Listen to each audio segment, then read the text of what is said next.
Well, hello everyone. This is Al Fadi, and I'd like to welcome you back to another one of our live streams, Let Us Reason. And of course, it is a special one, especially when we have our dear brother, Dr. J. Smith. And as the announcement says, we are going to talk about the whole story. That's HOLE, the whole story about the Quran. And especially if you've been tracking with us in the last maybe month or so, there has been so many recent developments that prompted people like Dr. Shabir Ali, for instance, and Yasser Qadi to make references to some of the problems with the early Quranic collection, development of the text, and transmission. That led into a back and forth, of course, of videos, rebuttals, and so on and so forth. And of course, at the forefront of all of this, as always, our sister Hatun and our dear brother, Dr. J. Smith. And I am up and coming, of course, into this arena right now. With that said, Dr. J. Smith, thank you so much for making time for us. I know it's been a busy day for you, but we felt it necessary really just to kind of like give an update, the state of the union of the Quran, if you wish. Okay, talking about the Holy Quran, the HOLY Quran. You're right, and I think this has been excellent. To thank for bringing me on board. This is a time we've had a very tumultuous last month, and I assume that this is going to continue for quite a while. But thanks for coming aboard. You're the one I like to work with the most because, well, you get it, you understand it, and also you're from this area. You understand the area and the material that we're working very better than most of everybody else. So Dr. Smith, tell people what has transpired in the last at least 30 days, maybe even a little over, by way of recent developments concerning the early Quranic manuscript area and also the early narrative itself. Yeah, I think to understand what's happening right now on the internet, what's going on YouTube especially, you need to back up a number of years. Well, you need to back up to maybe 1400 years, maybe we should start. And you need to back up probably 1300 years to this book itself. 1300 years ago, this book was finally written down. You notice I'm not saying 1400, I'm saying 1300 for a reason. And in this book, there are three claims. Actually, there's four claims. The first claim in chapter 85, verse 21 and 22 is that this book comes from preserved tablets. It's referring to the preserved tablets. And what does that mean? Well, you need to go to any of the exegetes. You need to go to Zamakhshari, Suyuti, Baidawi, you name it. They will all tell you that chapter 85, verse 21 and 22 are referring to the preserved tablets from which the Quran is derived. So these are the eternal tablets. That's the first claim. So this is a book that is eternal. It has always been. It is uncreated, as they're saying. Then you need to go to chapter 10, verse 15 and chapter 18, verse 27. Both 10, 15 and 18, 27 says that this book cannot be changed. No man can change it. No man can correct it or delete it or accrete it or corrupt it. It cannot be changed. And then you need to go to chapter 15, verse 9, because in chapter 15, verse 9, it goes even further and says that Allah himself will preserve it. Allah himself will guard it so that no man can change it. So those are the four verses you need to go with. Chapter 85, verse 21 and 22, chapter 10, verse 15, chapter 18, verse 27, and then chapter 15, verse 9. So these four verses are very clear. Every Muslim knows this. This is why for 1,300 years, every Muslim has assumed that the Quran is the preserved word of God. But it was sent down over a 22-year period between 610 and 632 to a man named Muhammad who could not read or write. So therefore, others had to do it for him. And so when he died in 632, the Quran had yet to be been written down. So it had to be written by a man named Zayd ibn Thabit, his secretary, under the authority of Abu Bakr. That Quran then was given to Hafsa, one of the wives of Muhammad, who is also the daughter of Umar, the second caliph. She stuck it under her bed, according to the traditions. These are the traditions over here in the 9th and 10th century that give us the story. We don't know anything. Everything I'm telling you comes from these traditions over here, except for the Quranic verse itself. And that she then kept it there for about 20 years. And then 20 years later, when Uthman was in power, so we're talking about 652, mid-7th century, there was a problem up north, and there was a battle going on in Azerbaijan. And this battle, there were people that had come from Iraq. They had also come from Syria, and then also those who were from the middle part of Arabia. And they were all together battling against the Azerbaijanis. And as they were battling against the Azerbaijanis, they noticed that these people from up north, from Syria and Iraq, were quoting the Quran differently than what they had heard it quoted. And there was a conflict. There was a conflict. How is it you're quoting it different? This is not the way to quote it. This is how you're supposed to quote it. So Hudayfa, this guy named Hudayfa, comes back down to Medina and he confronts Uthman. He says, there are these people in the north from Shams, that's Syria, and Iraq. And they are, let's be careful because they are saying the Quran, they're reciting the Quran differently than the way we do it. Let's write it down in the Uthmanic dialect. Let's write it down in this dialect as the correct Quran. This will be the canonical Quran. And of course, Uthman saw some reason for that. So he gets a hold of Zayd ibn Thabit. Remember the Zayd ibn Thabit, the secretary of Muhammad, who had written that first Quran back in 632. He gets him, tells him to come, and he says, go get that manuscript that you gave to Hafsa. She's got it under her bed. Bring it here to Medina. And I'm going to give you 3 men. I'm going to give a guy named Isham, a guy named Alas, and a guy named Zubair. The 3 of you, along with you, that's 4 of you, are to rewrite the Quran in the Qurayshi dialect, the dialect that it was revealed in. So this Qurayshi dialect is the one that must be in heaven. This is the eternal dialect that's in heaven, right? Are you following that? So that's important. You bring that into this story because everything I'm telling you right now comes from a reference, a hadith that was written by Al-Bukhari over here in the 9th century, around 850 to 870, volume 6, hadith number 509 and hadith number 510. 509 is about the Abu Bakr recension that was given to Hafsa. 510 is about the Uthman recension that was written by Zayd ibn Thabit. And it's this Uthmanic recension, this one written in the Qurayshi dialect, that Zayd ibn Thabit with the other 3 write in the Qurayshi dialect. And keep repeating that. They then give it to Uthman and he sends it to every major province. Now, the major provinces, there's a huge dispute as to which ones we're talking about.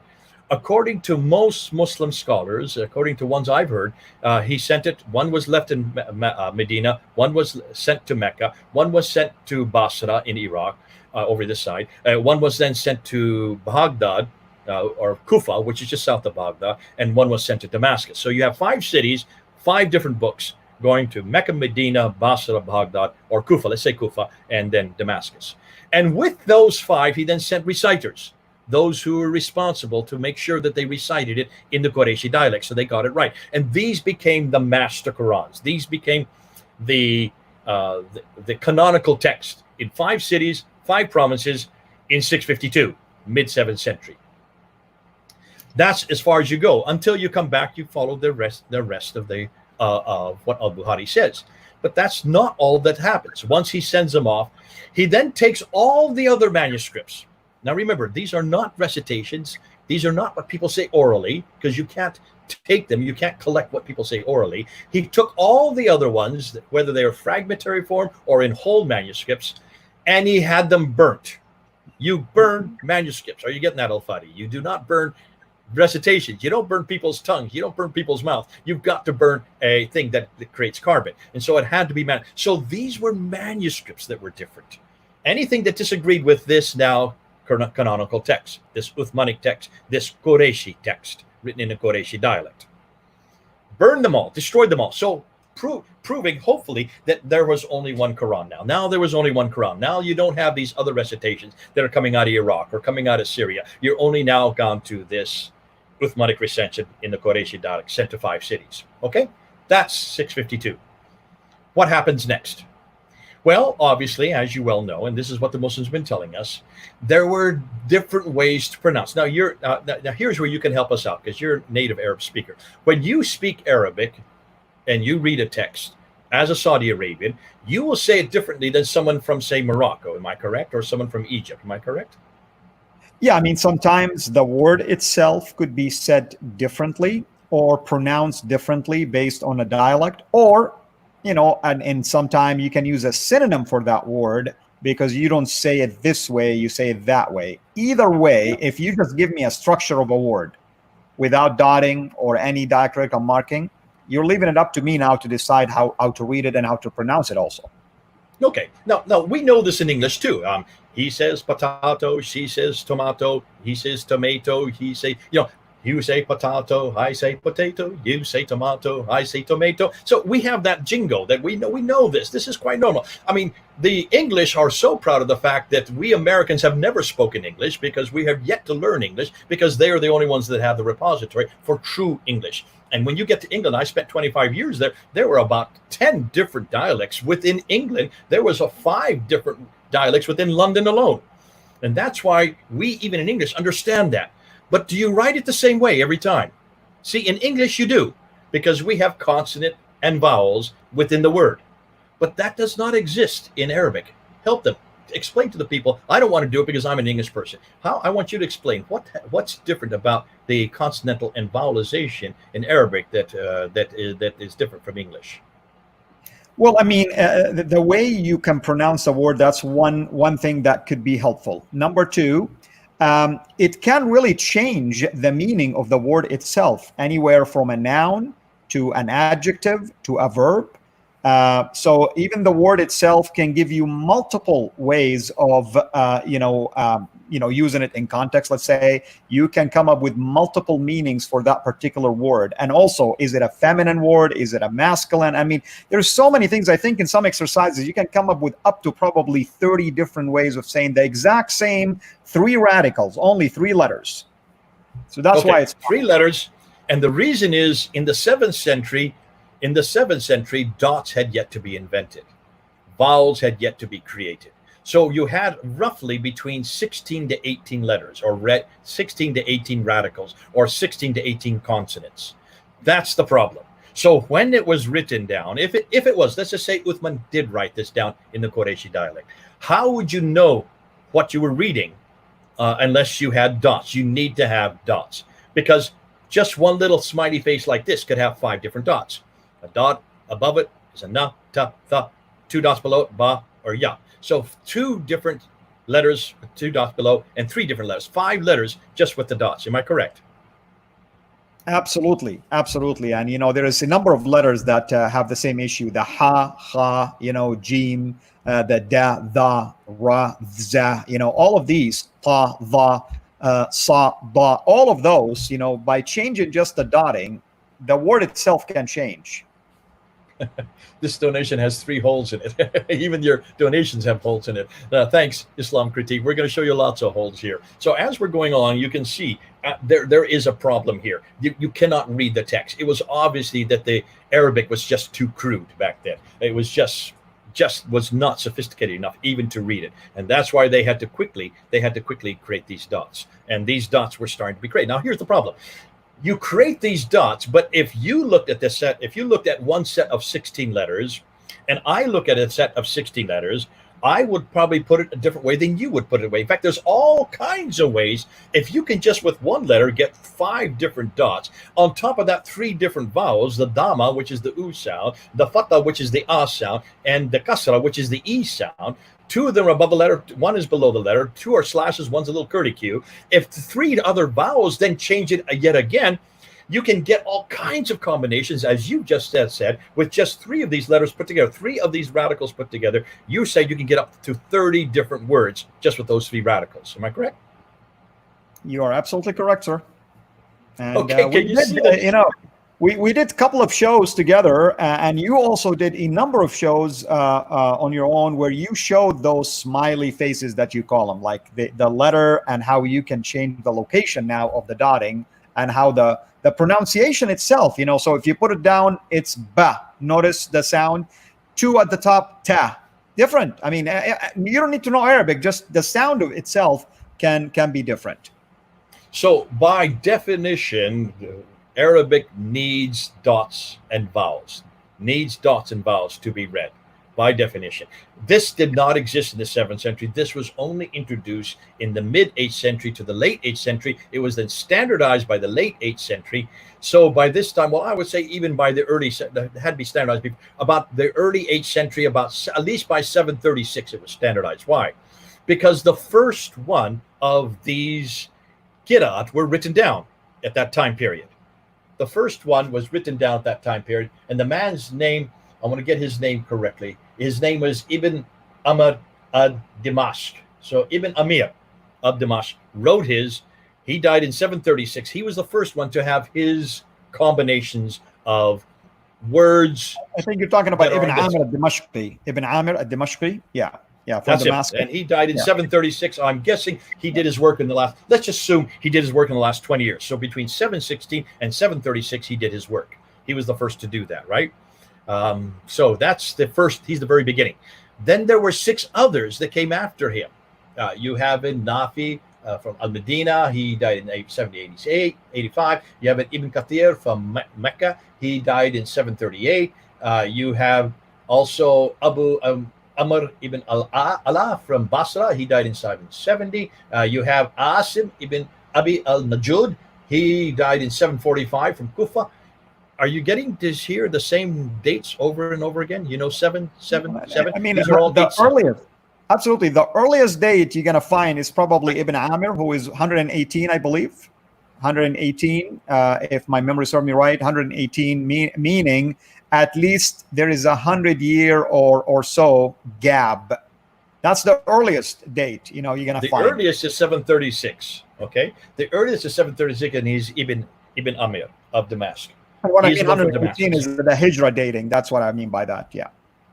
Oh, you're going back to 622. Okay. So I'm just going just for our modern era because we know that Muhammad died in 632. We would therefore say so these are a good 100 years after, 80 to 100 years after Muhammad, you start getting these different qira'at or ahruf, the different writings, combinations of writings, okay? So that's happening a good 80 to 100 years after Muhammad. Notice not one of them is from the time of Muhammad.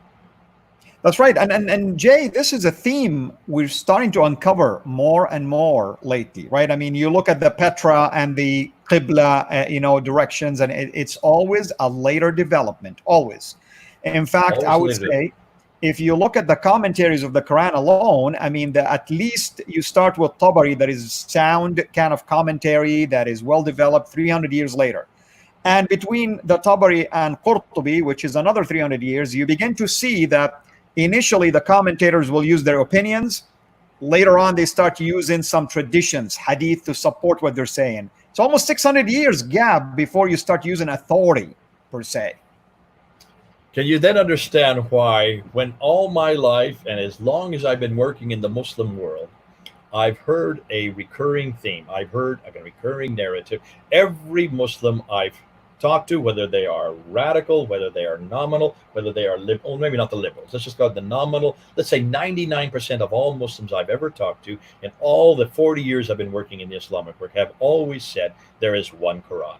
There has always been one Quran. And the Quran has never changed. There's not one word that is different. There is not one letter is different. I just put up a video this morning looking at Yasir Qadhi, where he said over and over again, there is only one Quran and it has no words, no letter has changed. In 1400 years, we have the exact same Quran, the same words, the same letters. This is Yasir Qadhi saying this. I just put up and I just looked at this. I'm aghast at what he's saying.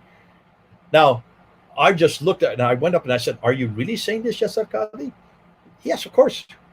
And the reason he's saying this is because every Muslim is saying this. Have you ever heard any Muslim say anything but this? Oh, absolutely. Look what happened when he even dared to say that there are holes in the narrative. Look what happened when he tried to even explain something that is real. There is hole. There are holes in the early narrative, and look the kind of trouble he got into. So how do they alleviate that problem? How do they alleviate this problem that there are now different Qurans? Well, what they're saying is, at the time of Muhammad, there were different readings. These were permitted. In fact, there you can see hadith after hadith after hadith that say that Muhammad saw this problem and he went to Jibril and he implored Jibril, please, can you give it to me in other readings? Because there are other people who don't understand the Qurayshi. I understand the Qurayshi, that's my doubt, but there are those who do not understand the Qurayshi. Can you please give it to in other readings? And Jibril assented to that, and yes, I'll give it to other readings, and he gave it to them in 7 readings. And so these are the 7 readings. These are the 7 ahruf that we've heard about, and these are the ones that Yasir Yusuf Qadi is talking about. These are the ones that Shabir Ali has been talking about. The 7 readings that were then given by Jibril to Muhammad. So these were the 7 readings that he okayed during his lifetime. These are known as the Holy Seven, the Holy Seven. But is that the only ones that were finally given as authentic readings? No, of course not. I mean, canonically speaking, we have up to 14. And non-canonically speaking, I would show you that I have documentation to show 40 and 50.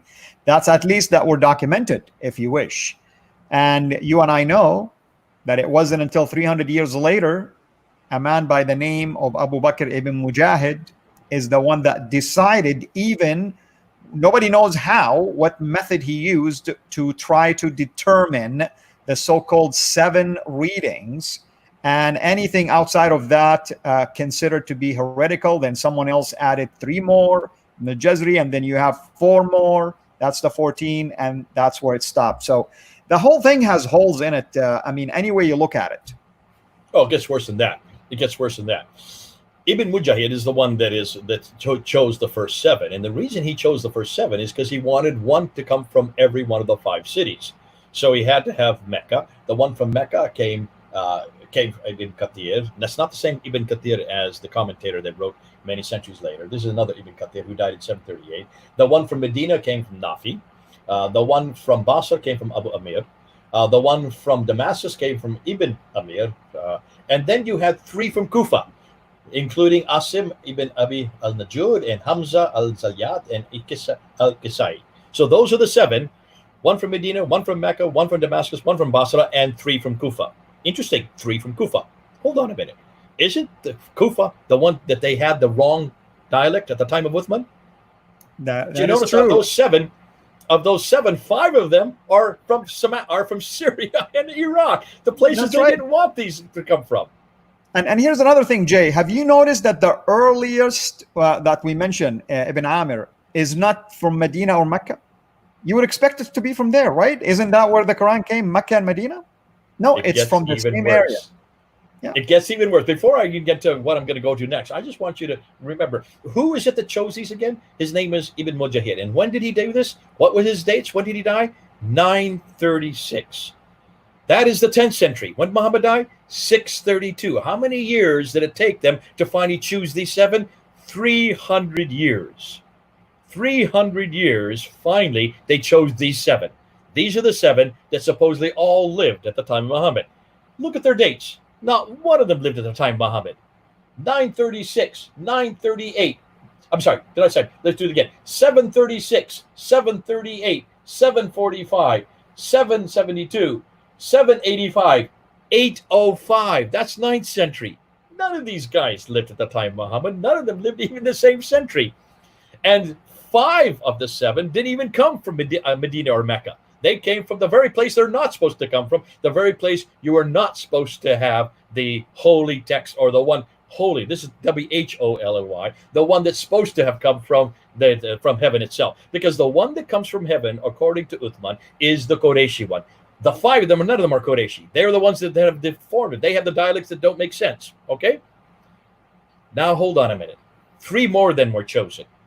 And this is known as Abu Jafar from Medina. And then you have Yaqub al-Yamani from Basra. And then you have Khalaf from Kufa. Who chose those 3? Because they were then chose to make 10. And so then you have the official 10. The one that chose those 3 is Al-Jazari. You already gave his name. When did he die? Do you know his dates? I don't have the date in mind, but it would have been after Ibn Mujahid, of course. How about 1429? There you have it. 1429. 1429. That's what, 700 years after Muhammad. 700 years, they add another 3. Another 3 on top of the 7. Now you have 10. So now you have 10 of these different Qurans, all of them different from each other, all of them from different people, from 5 different cities. They're hundreds of years apart because these guys die in 748, and 821, and 844. But the guy that chose them is Al-Jazari, who dies in 1429. So it takes him to 1429, that's the 15th century, to come up with the official 10. These are the official 10. But hold on a minute. Look at those names. Let me just read those names for you. Nafi, Ibn Kathir, Abu Amir, Ibn Amar, Asim, Hamza, Al-Kisai, Abu Jafar, Yaqub, Khalaf. What name's missing? This name's missing. Did you hear this name in there? Did you hear this Quranic name? This is the official text that was chosen in 1924 for Cairo. What's his name? His name is Hafs. Did you hear Hafs in that list that I just gave you? No. Not once. So where does Hafs in all this? I'd like to know where Hafs is, because he is the one that everybody uses today. He is the one that is made official now by King Fahd in Saudi Arabia in 1985. 35 years ago, he was the one that was made official for the whole world. So I mean, the whole world now have to read this text. But he is not even part of the first 7. He's not part of the next 3. He is not part of the first 10. So where does he come in? In order to understand that, you want me to keep going here, because I'm just digging a hole even deeper for Islam. No, let me just recap a few things. I mean, I want you to take a breather because you've been working hard. Because yes, I know where you're going now, and it's going to be exciting. So here's what I want. I want to recap for everybody. By the way, thank you to those of you who are giving through the super chat. We are so blessed by your sacrifice. Thank you to the moderators. Thank you for everyone who's been watching and waiting. And we have Tatiana. She said she's watching us from the beach, man. I mean, you're going to the beach pretty soon here. So we thank you for even taking time to watch our show from the beach. You should be relaxing. All that to say, I want to recap a few things. You've heard Jay mention the story, or the traditional story, about the early collection of the Quran, starting at the days of Abu Bakr. The copy was given to Hafsa, supposedly. And then later on, the same person, Zayd ibn Thabit, was asked or commissioned by the third caliph, Uthman, to go ahead, get that copy, and restart the process. Now, we have Steve Clary here ask an excellent question. Why would Uthman rewrite it one more time when you already have a copy? And here's my other question. Why did Omar and Hafsa retain a copy unless if it was for their personal use? How many people did die in the Battle of Yamama that caused Omar to be even nervous to that point, even though the tradition don't show a huge number? There are holes even in the beginning. Do you know that there are at least 3 traditions? One is that Abu Bakr is the one who did it. The second one was Omar. The third one is that Omar started it and then Uthman finished it. Do you know that there are different traditions about how many people got involved in the committee? Zayd with 3 others, Zayd with 4 others. You have so many other numbers. You know that you have so many other sources that talk about it. You know, for instance, Ibn Sa'd talks about 1, Al-Tabari, Al-Suyuti, Al-Yaqubi. Which story, which tradition was the correct tradition? Now, more questions. Who gave Uthman the authority to do what he did, to decide which reading, to burn early manuscript, written manuscripts? Like you said, we have evidence that the companions of Muhammad, Ubay, for instance, Zayd ibn Thabit, Omar, Ali, Ibn Mas'ud, they have their own readings. Who gave Uthman the authority to destroy those or discount those and use only the ones that he decided? Better yet, who gave Ibn Mujahid 300 years later the authority to decide which 7 he needs to use? And the list can go on and on. You notice what's going on? It's man-made all the way. All the way. Now I want to turn it over to you to talk about Hafs. Okay. And then I want to talk about Shabir Ali, about what he said 2 days ago. Because Shabir Ali is trying to shut down all these criticisms. But he made even more problem 2 days ago with a video he put up in an interview that he should not have done with a fellow from Houston. But anyways, let's go ahead and let's talk about Hafs. So we're talking about Hafs now. We'd like to know where Hafs comes in. Well, folks, Hafs is not part of the original 7. He's not part of the next 3. So by 1429, no one knew about Hafs. Nothing is known about Hafs.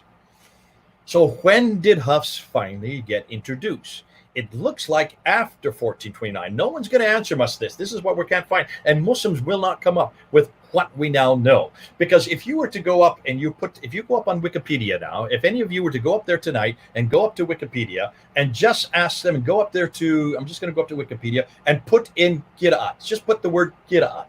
Look and see how many Qira'at that are listed there. They will have the original 7, and then they'll have the next 3 underneath it. And then over here, they'll have 2 columns. Another 20. Another 20. Who are these 20? Look at the names of those 20, and you will see that for every reader of the 10 official readers, 7 plus 3 equals 10, each one of them had 2 students, or they had transmitters. They weren't necessarily students who actually knew them, because when you look at their dates, you will see that some of them were actually doing their work after the readers were dead. So they couldn't actually know them, but they were the ones who then took what the readers said and they wrote their own Qurans, their own derivations, their own Qira, which is different from the readers. Not very good students when you don't even keep to what the reader said. You know what I'm saying? So they wrote other Qurans that were even different than the readers. Each one had 2. So 2 times 10 is 20. 20 of them. And these 20, if you come down the list to about the fifth one down, to Asam ibn Abi al-Najud, who died in 745, you have one of his readers is called Hafs. And he died in 796. When did Muhammad die? 632. So 796 to minus 632, do your math real quickly, and you get 144 or 164. So 796 minus 632, you get 164. 164 years after Muhammad, you finally get Hafs writing his Quran. And his Quran is different than all the others. His is nothing like the other the other 29, because if you have 10 readers with each one of them a transmitter, you now have 30 different Qurans, 30 different qira'ats, 30 different ways of putting dots above and below the lines and putting little curly cues or slashes for the different vowels above and below the lines. 30 different qira'ats. Now, what Shabir Ali has said and what Yasir Qadi has said, who cares? You can get as many as you want, but remember when Muhammad Hijab put his hand out and he asked Yasir Qadi, which one are you going to write in here? Which one of these 30 are you going to write, is what he was asking. Is it going to be Hafs? Is it going to be Qalun? Is it going to be Al-Duri? I mean, Al-Duri has 2 that he disagrees with himself. Is it going to be Warish? Which one? And what did Yasir Qadi say? Please don't ask me. Please don't ask me. No, not in public, not in front of a camera. You can't answer this in 20 minutes. This you cannot answer. I've been working on this for 25 years. I had a crisis of faith over this way back in Yale University 25 years ago. And I have not yet come out of that crisis of faith. And when Muhammad Hijab said, this should be easy, a yes or no, which one? Is it Hafs, yes or no? That should be easy. I would have thought that would have been easy, because it's the Yasir Qadis of the world that have been telling us there's one Quran. There's only one Quran. And he is the one that has been said over and over again. There's not one word, there's not one letter that has been changed in any Quran that we have today. It is exactly the same, word for word, letter for letter. How many times has he said that publicly? How many times has he taught that? Oh, he now he said, don't ask me this question. Exactly. We have a respect for the Quran. Here's his red line. Remember that red line? What's that saying to me? Here in America, that means time out. That's what you do when you want to stop. That means you don't want to play anymore. You're start getting a timeout. That's exactly what he was saying. We have a timeout. We don't go beyond this red line because we respect the Quran. And he distinguished between the academic field and the general public, which is absolutely absurd to say that the public doesn't deserve to know, basically. You are the traditionalist, he said to, I love this, to Muhammad. You belong to the East. Remember, he even said, you're in the East.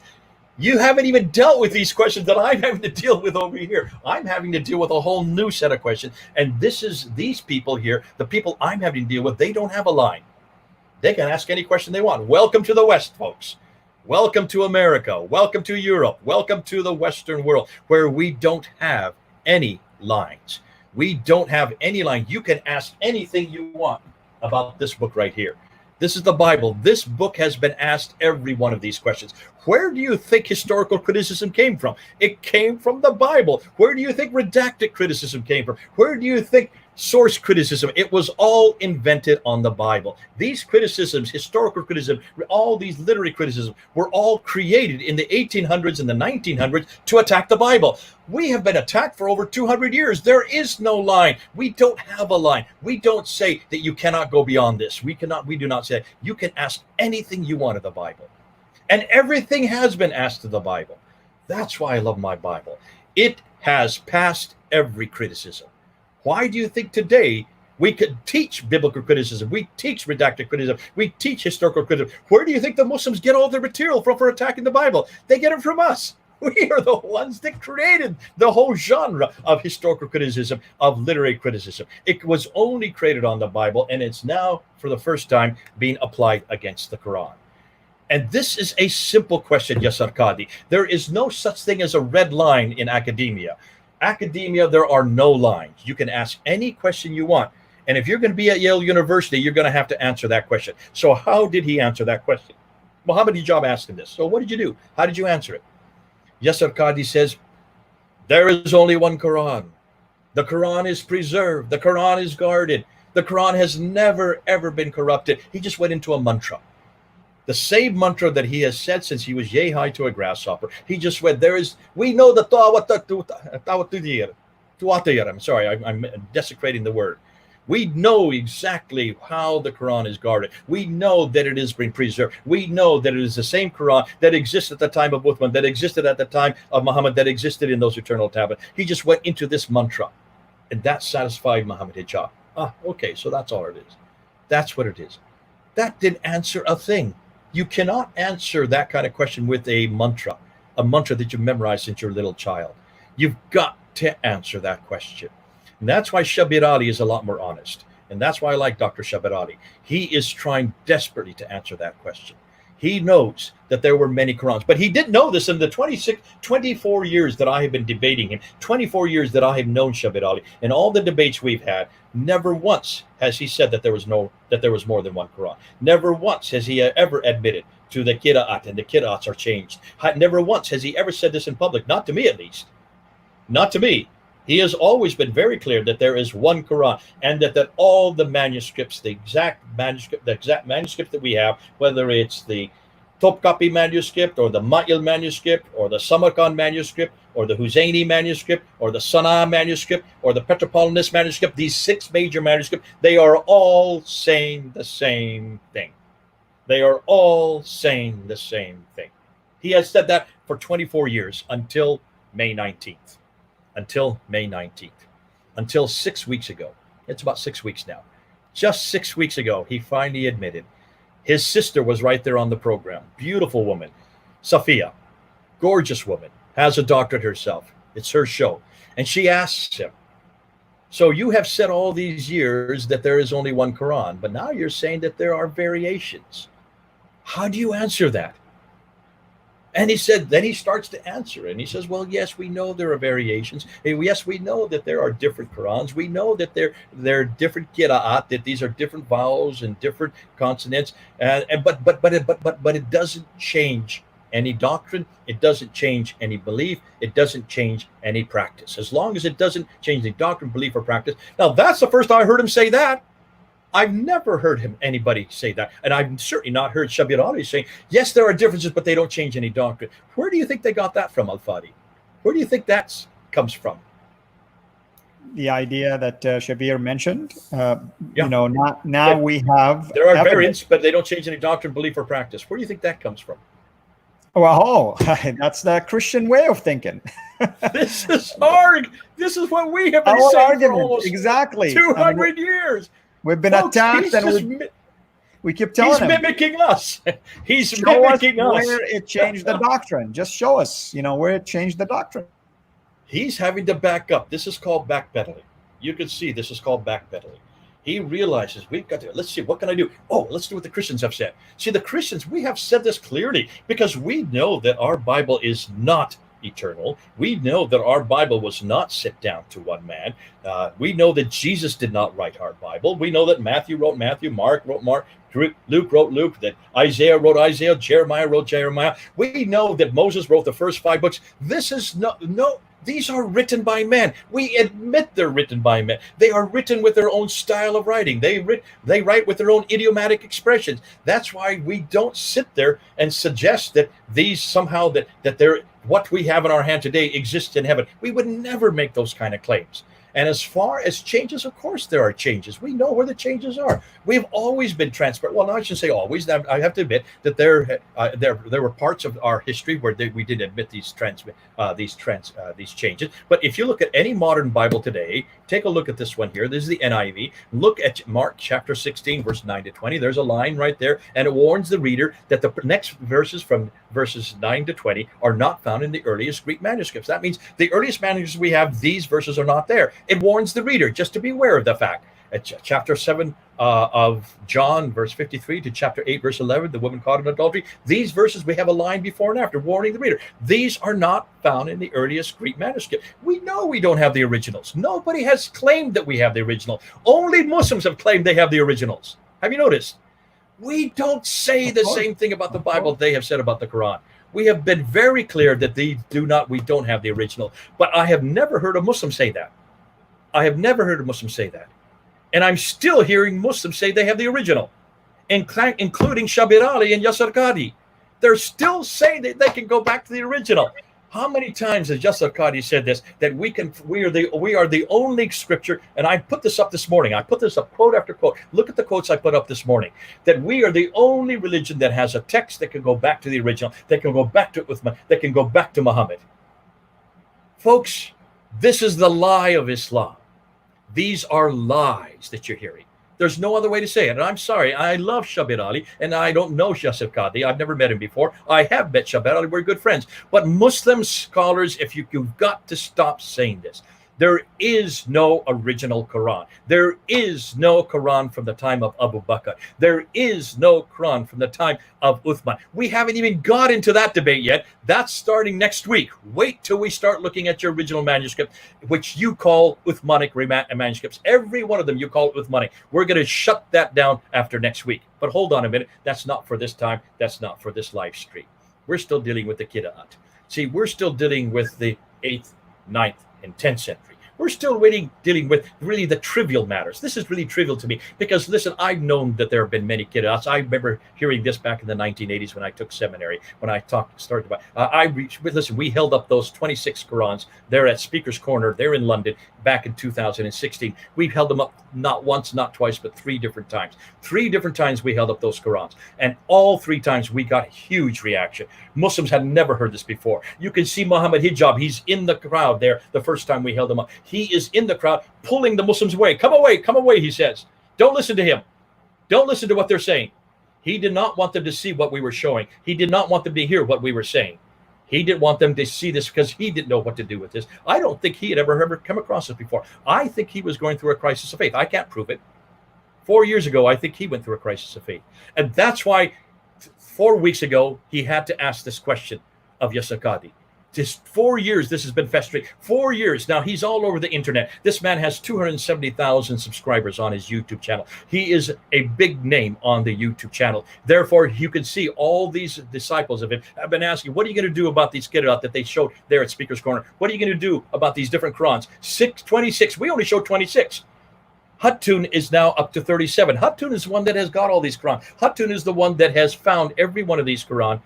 And she has found not just one that is different. Guess what she has found? When just looking at 23 of these 37 that she now has in her possession. Her team, she hasn't done any of this. Don't worry. She doesn't do the work. Listen to Yasser Qadi and Shabir Ali. We aren't the ones who do the work. We're not the Arab speakers. We let those like Al-Fadi to do all the work. They are the ones that can speak Arabic. This guy right over here. I have to point this way because you're over on this side. It's the Al-Fadis of the world. It's the Arabs and there are many Arabs who are helping us out, but they will not come on camera like Al-Fadi will. It's the Arabs who are looking at these variants. And guess what they have found? Just by looking at 23 of these different Qira'at, they have found 93,236 variants. 93,236 different words, different spellings, differences that are different from this book, from this one. 93,000 differences from this one. This is the standard. This is the canonical book. This is the one that was chosen in 1924 for Cairo. This is the one that was chosen in 1936 for Egypt. This is the one that was chosen in 1985, 35 years ago, for the whole world by King Fahd. This is now the canonical Quran. It is even younger than me. I'm older than this book because I'm older than 1985. Can you then understand when you compare this with the other 29? Remember, there's 30 official ones now. When you compare this with the other 29, we have already found 93,000 differences. Who are we? None of us are Muslims.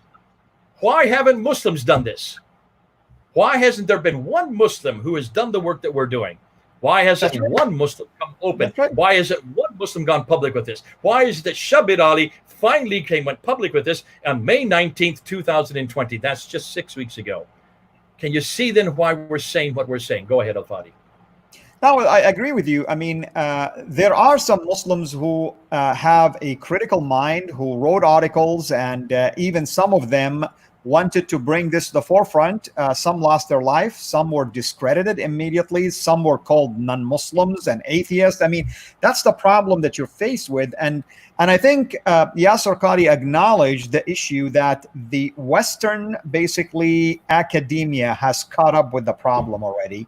And it's too late now for that to be stopped. I mean, I am so thankful for people like Dr. Brubaker, who courageously published just 20 examples of the thousands that he has uncovered. Now, nowhere that you will find in this book that he ever used profanity, attacked Islam, attacked Muslims. He is just sharing his research for the benefit of those who can get their hand on it, whether Muslims or non-Muslims.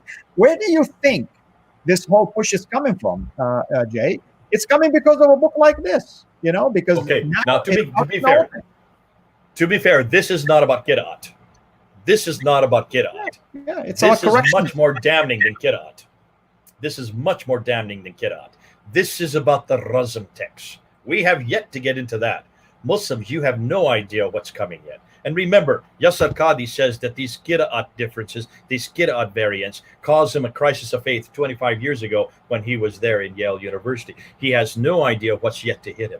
Shabir Ali has been striving, bless his heart. He's been putting up video after video. 2 days ago, he put up a 2-hour video. You need to go see it, Al-Fadi. I went and was given it, shown it, and it was an interview with this fellow who has his own show. His name is Kenny Bomer. Don't know who he is. He's from Houston. He's not really important. He doesn't know his Arabic, but Shabir Ali does know his Arabic. And Shabir Ali was asked this question about this preservation, and he went up there and he went for I just watched the first hour. I'm going to do in the second hour next. He just looked, and just the first hour, he made admission after admission after admission. He talked about how that the words, not only are there different words between these, but they're the reason they're different is because they're synonyms, and therefore, so these are synonyms because when so-and-so heard it being said this way, he heard another person saying this way. Yeah, that's a synonym. You can write it that way. So he's trying to come up with excuse after excuse. He talked about how that there are variants, that there are additions that have been added to certain manuscripts. And the reason the additions there is because they wanted to explain the situation to the people better. So that's why the additions are added later on. He's talking about letter changes. He's talking about how verses are completely changed around. So one is saying this way and the other way it's saying it this way.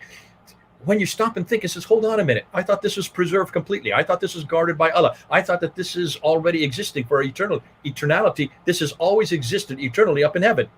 How can you have different word changes? How can you have different sentence changes? How can you have synonyms that are brought in? How can you have, and then he talks about 2 other Qurans. He talks about Ibn Masud's Quran, and he talks about Ubay ibn Ka'b's Quran, and how that they were slightly different than the Uthmani Quran.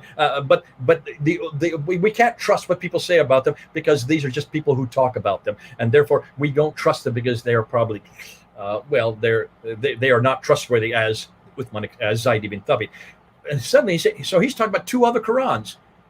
He might as well have added Ibn Musa, because actually we know about 3 other Qurans that were written at the time of Zayd ibn Thabit, which disagreed. Dr. Arthur Jeffrey in the 1930s, when doing a study on just what the traditions say about these 4 different Qurans that were there at the time of Uthman, came up with 15,000 differences. I don't know if you know this, Al-Fadi. 15,000 differences. We have known about this since the 1930s. For almost 80 years, we've known about this. And yet he was just now announcing it 2 days ago. He just announced it in 2020 about Ibn Masud and Ubay ibn Ka'b. And he says these are slight differences. No, these aren't slight differences. These are huge differences. That has yet to be done. That has yet to go public. He mentioned about Brockett's PhD. Brockett did not really say much thing. Brockett did not to come to any conclusions. Oh my goodness! And many of these Western scholars don't want to come to conclusions. Go ahead, Al-Fadi. And Adrian Brockett's work is amazing because he actually picks on Hafs and talks about the variant Hafs traditions. And you have the Hafs tradition from Persia, the Hafs tradition from Turkey, the Hafs tradition from India. I mean, he was doing academic work and critiquing how many Hafs traditions we have. And another thing, there's how many, Al-Fadi, on that point right there, do you know how many Hafs traditions Hatun has in her possession right now?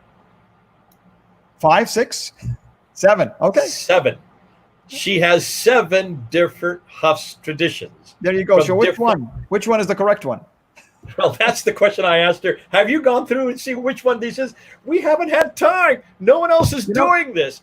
No one else is doing this, and I'm saying, folks, can you see why this is causing so much consternation in Islamic circles? What you're going to start hearing, Jay, and we're going to wrap it up pretty soon here. What you're going to start hearing, Jay, is that there is this process of synthesizing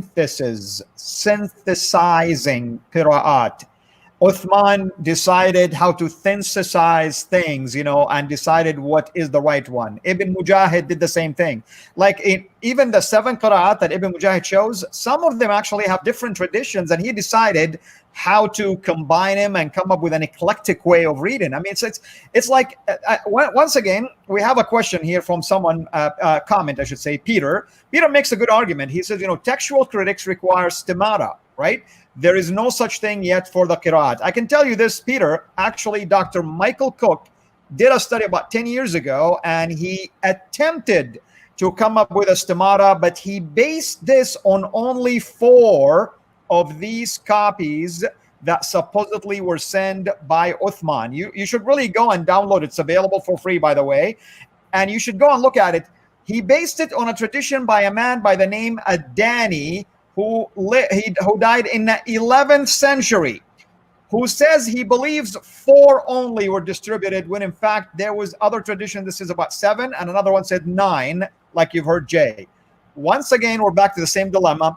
One man decides the fate of the Quran, and that's where the story starts, and that's where the holes become wider and wider and wider.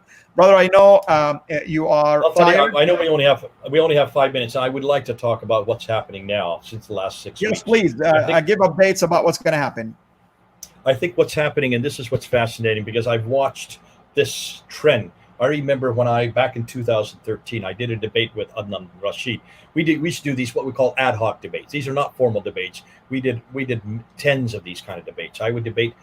I've debated hundreds of Muslims at Speaker's Corner. And what we do is we go 5 minutes, 5 minutes, 5 minutes, 5 minutes, 5 minutes, 5 minutes. So I go for 5 minutes, then Adnan would go for 5 minutes. Then I go for another 5 minutes, and then Adnan would go for 5 minutes. And all you need is a timekeeper. So you can just get up on 2 ladders, and the crowds are huge. They love those. Back in 2013, we were doing one of these ad hoc debates on this very thing, on the manuscripts of the Quran. So we're talking about 7 years ago. And there's Adnan with his long hair and his dark glasses. He's really a resplendent sight. He used to look great with his long hair. And he looked like a Pakistani Jesus. And there he was on the ladder, and he says, Jay, we have 100,000 manuscripts of the Quran exist today. 100,000. And I have one in my home. I have one of the Uthmanic manuscripts in my home. Now, that was in 2013. You can see I'm laughing by this time. Why would you make these kind of claims? Why would you make these kind of claims? But see, he could claim that because nobody had really studied these manuscripts. Back in 2013, we didn't have access to these. We didn't have access to Abdul-Kulich's study, nor did we have access to Ekmel and Ihsanlu's study. No one had really gone through and done any action. That only appeared in 2014. When that came public, and I did my debate with Shabir Ali in September of 2014, then suddenly it went public because that was being filmed, and we filmed it. There was only about 700 people in the audience there at that debate, but it's now been watched by over 500,000 people. And I can give you name after name of Muslims who come to Christ because of that one debate, because that shut down this idea that there were 100,000 manuscripts and that you could have them in your own home. By 2014, Adnan Rashid no longer said 100,000. Then he brought it down to 6. Then they talked about the 6 major manuscripts and possibly another 4 more. Well, that got shut down when we started showing these Qira'at in 2016, which had nothing to do with manuscripts. The Qira'at argument is an 8th, 9th, and 10th century argument. The manuscript argument over here is a 7th century and 8th century argument. That's why these are much more damaging, because they're much earlier, and therefore they are much more foundational to whether or not the Quran is true or not. So can you see, when we did this in 2016, we were just kind of at the edges. That's not really important. What was fascinating is that they started coming back to the Topkapi manuscript as the authentic manuscript. Well, that was before the dating of the Topkapi manuscript put it to around 720 to 770. So it was all in the 8th century. They couldn't use it because it's much too late. So then they went to the Birmingham folio, was found in 2015. Remember when that was all over the press, the Birmingham folio in 2015. This is the Quran. This is finally the Quran, because it goes from 568 to 645. Muhammad was born in 570, died in 632. So it covers the life of Muhammad. What they didn't realize that if you go to the last date, the final date, 645, that's still 7 years before Uthman. So how can you have a Quran that's 7 years before Uthman? But more than that, it's only 33 verses. It's only 2 folios. It's not an entire Quran. It's just 33 verses. There are 6,236 verses in the Quran. If you just look at those 3 surahs that it covers, 18, 19, and 20, there's 340 verses in those 3 surahs. This is only 33 out of 340 verses. So it's just a small bits of it. But more than that, look at what's in the Birmingham folio. It's the story of the 7 sleepers of Ephesus. It's the story of Mary and Jesus. Mary, sorry.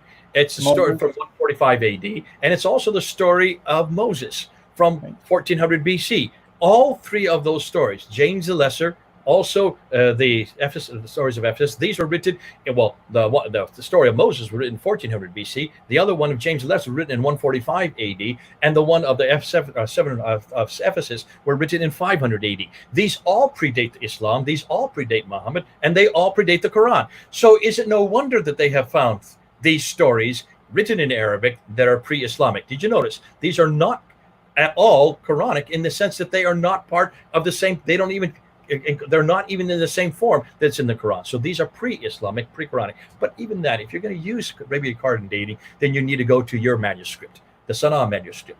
And you need to go to the datings that have been done by the 4 labs in Europe. The Zurich lab in Switzerland, the Lyon lab in France. You need to go to the Kiel lab in Germany, and you need to go to the Oxford lab and look at the dates they have put for your Sana manuscript. Your Sana manuscript and those 4 labs have dated the Sana manuscript from 390 to 550. 390 to 550. That means the Sana manuscript predates Muhammad, predates Islam, and predates the Quran by anywhere from 80 to 101 years. We found So the Q you document. you can't have it both ways. You can't go and hang everything on 2 folios that come from the time of Muhammad and say this is proof now the Quran exists at the time of Muhammad, and at the same time say, oh, but we don't want to listen about the Sana manuscript, which predates Islam and predates the Quran by anywhere from 80 to 101 years. You can't do it both ways. Either you're going to go with radiocarbon dating or you don't go with radiocarbon dating. Remember, radiocarbon dating is inexact. It only measures when the animal dies, and then it measures the depreciation of the radiocarbon from radiocarbon 60 to nitrogen 60, which has a half-life of 5,000 years. That's why it's so inexact, and that's why you don't go with radiocarbon dating.